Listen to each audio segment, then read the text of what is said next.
আসসালামু আলাইকুম। কোনো একটা টেস্ট ম্যাচ শুরুর আগে ম্যাথিউ হেডেন এভাবেই পিচের উপর বসে থাকতেন।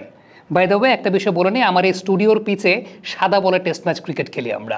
এনিওয়েজ, চেন্নাইয়ের মাটিতে ম্যাক্সিমাম টাইমে লাল মাটির পিচেই খেলা হয়ে থাকে এবং বাংলাদেশ এবং ইন্ডিয়ার মধ্যকার যে ম্যাচটা চেন্নাইতে অনুষ্ঠিত হবে সেই ম্যাচেও লাল মাটির পিচেই খেলা হবে বলেই আমরা জানতে পেরেছি। যদিও চেন্নাইয়ের মাটিতে গেল 2-3 বছর ধরে আমরা দেখতে পেয়েছি যে কালো মাটির পিচও ব্যবহৃত হয়ে থাকে, কিন্তু এই লাল মাটির পিচ এবং কালো মাটির পিচের মধ্যে আসলে পার্থক্যটা কোন জায়গায় সেই ব্যাপারে অনেকে জানতে চেয়েছেন।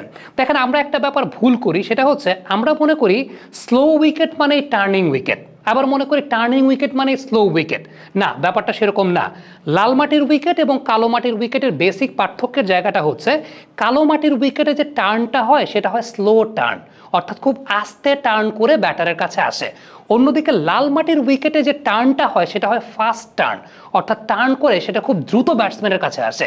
আরেকটা বিষয় উল্লেখযোগ্য, সেটা হচ্ছে কালো মাটির উইকেটে বাউন্সটা হয় লো বাউন্স, লাল মাটির উইকেটে বাউন্সটা বেশ ভালো বাউন্স হয়। অর্থাৎ টার্ন অ্যান্ড বাউন্স বলতে আমরা যেটা বুঝি সেটা হয় মূলত লাল মাটির উইকেট, অর্থাৎ সেটা টার্ন করে খুব দ্রুত ব্যাটসম্যান বরাবর আসে। কিন্তু কালো মাটির উইকেট, যেমন আমাদের মিরপুরে কালো মাটির উইকেট, সেখানে টার্ন করে বলটা স্লো হয়ে ব্যাটসম্যানের কাছে আসে। সো টার্নিং উইকেট মানে সেটা স্লো উইকেট, ব্যাপারটা কিন্তু সেরকম না। এখন এই যে লাল মাটির উইকেট এবং কালো মাটির উইকেটের আসলে বেসিক পার্থক্যের জায়গাটা কোথায় সেই ব্যাপারে একটু বিস্তারিত আলোচনা করতে চাই। একদম বেসিক পার্থক্যের কথা যদি বলি, তাহলে লাল মাটির উইকেট হচ্ছে সেই ধরনের উইকেটগুলো যেগুলো বিভিন্ন টেস্ট ম্যাচে আপনারা দেখেন যে 2 দিন বা 3 দিন যাওয়ার পর ধুলো উঠতে থাকে, অর্থাৎ পিচ খুব তাড়াতাড়ি ভেঙে যায়, পিচ খুব তাড়াতাড়ি ড্রাই হয়ে যায় সূর্যালোকের কারণে, এবং সেই সঙ্গে সেই পিচে দেখা যায় যে খুব দ্রুতই সেখানে ধুলো উঠতে থাকে। অন্যদিকে কালো মাটির পিচগুলোতে কিন্তু ওই রকমভাবে ধুলো উঠতে থাকে না, কিংবা খুব তাড়াতাড়ি ভেঙে যাওয়ার পসিবিলিটির জায়গাটাও কম। এখন একদম এন্টায়ার ডিটেইলিংয়ে যাচ্ছে আসলে লাল মাটির উইকেট এবং কালো মাটির উইকেটের পার্থক্যের জায়গাটা কোথায়। মূলত একটা পিচ কেমন হবে কয়েকটা ফ্যাক্টরের উপর ডিপেন্ড করে। মাটির যে সয়েল কম্পোজিশন আছে সেই সয়েল কম্পোজিশনের কয়েকটা ফ্যাক্টরের উপর ডিপেন্ড করে, এবং লাস্টে ডিপেন্ড করে আপনি কতটুকু পানি দিচ্ছেন, কি পরিমাণ রোলিং করছেন। এখন সয়েল কম্পোজিশনের যে ব্যাপারটা, সেখানে আসলে বিষয়টা কীরকম ঘটে, কয়টা বিষয়ের উপর নির্ভর করে সেই ব্যাপারটা একটু বলছি। ডিপেন্ড করে ক্লে কন্টেন্টের পরিমাণ কেমন আছে, ডিপেন্ড করে সল্ট কম্পোনেন্টের পরিমাণ কেমন আছে, ডিপেন্ড করে সিল্টের পরিমাণ কেমন আছে, এবং সেই সঙ্গে ডিপেন্ড করে স্যান্ড কন্টেন্টের পরিমাণ কেমন আছে।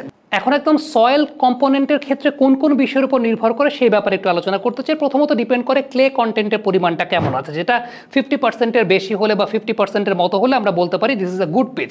ডিপেন্ড করে সল্ট কম্পোনেন্টের পরিমাণ কেমন রয়েছে, সেই জায়গাটা যদি 5%-এর কম হয় আমরা বলি ঠিক আছে এই পিচটা ভালো পিচ। ডিপেন্ড করে স্যান্ড কম্পোনেন্টের পরিমাণটা কেমন আছে, সেটা যদি 20%-এর কম হয় দেন আমরা বলি যে ওকে ঠিক আছে এটা খুব ভালো একটা পিচ। ডিপেন্ড করে সেই জায়গাটায় সিল্ট কম্পোনেন্টের পরিমাণ কেমন আছে, সেটাও যদি 20%-এর কম হয় দেন আমরা বলি যে ঠিক আছে এটা ভালো পিচ। এখন লাল মাটির পিচ এবং কালো মাটির পিচের মধ্যে বেসিক পার্থক্যের জায়গাটা একদম আমি যদি ক্লে কন্টেন্টের জায়গা থেকে বলি, লাল মাটির পিচে ক্লে কন্টেন্টের পরিমাণটা কম থাকে।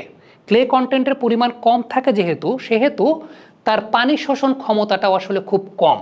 পানি শোষণ ক্ষমতা যেহেতু খুব কম, এই কারণে সেই পিচের স্থিতিস্থাপকতাও খুব কম, এবং সূর্যের আলোতে অর্থাৎ সূর্যের আলো পেলে সেটা খুব তাড়াতাড়ি ড্রাই হয়ে যায়, পিচ ভাঙতে শুরু করে, এবং পিচের ওপরের যে লেয়ারটা আছে সেই লেয়ার খুব দ্রুতই ভাঙা শুরু করে, যেটা আমরা দেখতে পাই যে 2 দিন বা 3 দিন পরে এরকম লাল মাটির পিচে মোটামুটি ধুলো উঠতে শুরু করে।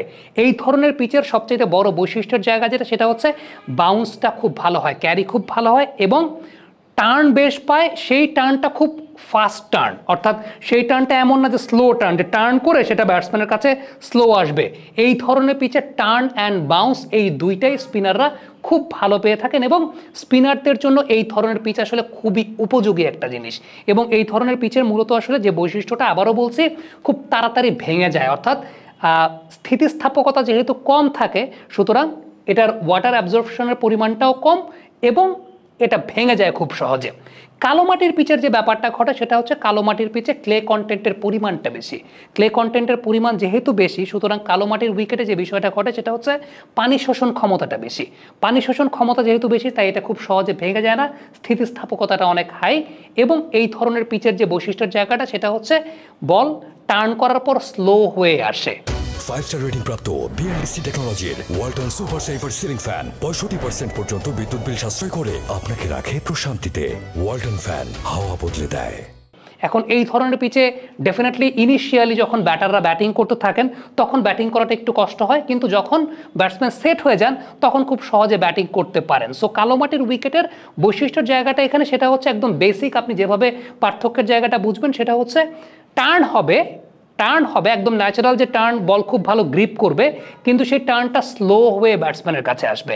কিন্তু লাল মাটির পিচে টার্নটা ফাস্ট, অর্থাৎ অনেক দ্রুত গতিতে ব্যাটসম্যান বরাবর আসবে। এখন ইন্ডিয়া টিমে যে ধরনের স্পিনাররা আছে, কুলদীপ যাদব জোরের উপর বল রোল করাতে পছন্দ করে, আকসার প্যাটেল জোরের উপর বল রোল করাতে পছন্দ করে, আশ্বিন জোরের উপর বল রোল করাতে পছন্দ করে, সেগুলো সেই ধরনের কোয়ালিটি স্পিনারদের বল এই ধরনের পিচে ডেফিনেটলি আরও কোয়ালিটিফুল হবে। এবং সবচেয়ে উল্লেখযোগ্য ব্যাপার যে 2 নাম্বার বা 3 নাম্বার দিন থেকে এই ধরনের পিচে ধুলো উঠতে শুরু করে। সো স্পিনাররা সেখানে অবশ্যই ডমিনেট করবে। এবং এই টাইপের পিচ যেটা বলছে যে ফার্স্ট টার্ন হয়, এই টাইপের পিচে আসলে স্পিনারদের কথা বিবেচনা করেই বা স্পিনারদের কথা চিন্তা করেই এই টাইপের পিচ মূলত আসলে তৈরি করা হয়। সো যেটা ইতিহাস বলে চেন্নাইয়ের মাটিতে টেস্টের ডিউরেশন 5 নাম্বার দিন পর্যন্ত যাবে কি যাবে না বাংলাদেশ ইন্ডিয়া টেস্ট, সেটা নিয়েও অনেক শঙ্কার জায়গা আছে। রেজাল্ট ডেফিনেটলি আমার কাছে মনে হয় আসবে, রেজাল্ট আসবে। এই টেস্ট ম্যাচ ড্র হওয়ার পসিবিলিটি খুব কম, ভুলও হতে পারি আমরা, বাট আমার কাছে মনে হয় এই টেস্ট ম্যাচ ড্র হওয়ার পসিবিলিটি খুবই কম, হয়তোবা নাই বললেই চলে। এর আগে গেল বছর চেন্নাইতে 2টা টেস্ট ইন্ডিয়া একটা জিতলো, ইংল্যান্ড একটা জিতলো। সো এই ধরনের টার্নিং উইকেটে এমনটা বিষয় এরকম না যে ইন্ডিয়ান ব্যাটসম্যানরাও খুব বেশি ভালো ব্যাটিং করে থাকে, ব্যাপারটা কিন্তু সেরকম না। যেহেতু লাল মাটির পিচেই খেলা হবে, লাল মাটির pitch difficult to bat, no doubt about that. So এই জায়গাটা আমার কাছে মনে হয় দুটা টিমকেই সতর্ক থাকতে হবে। দর্শক, আশা করছি আপনারা এই লাল মাটির পিচ এবং কালো মাটির পিচের বৈশিষ্ট্যের ব্যাপারে বুঝতে পেরেছেন, জানতে পেরেছেন। কমেন্ট বক্সে আপনাদের মন্তব্য মতামত জানতে চাই।